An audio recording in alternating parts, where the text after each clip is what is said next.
هو النبي الذي قتل 100,000 من قومه بسبب تكذيبه. طب هجاوبك السؤال ومش عايز 200 جنيه. هو سؤال صعب اصلا، هتجاوبني عليه؟ هجاوبك عليه.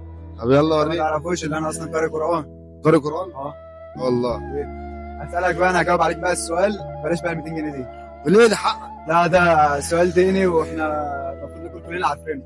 طب قولوا كده. هو النبي يحيى عليه السلام. لا ده صح، اجابه صحيح.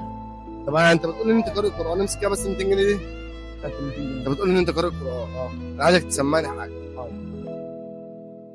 بسم الله الرحمن الرحيم. وسيق الذين اتقوا ربهم إلى الجنة زمرا حتى إذا جاءوها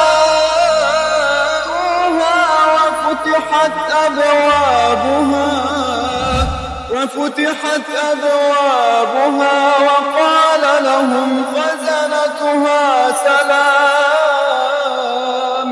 سلام عليكم طبتم فادخلوها خالدين.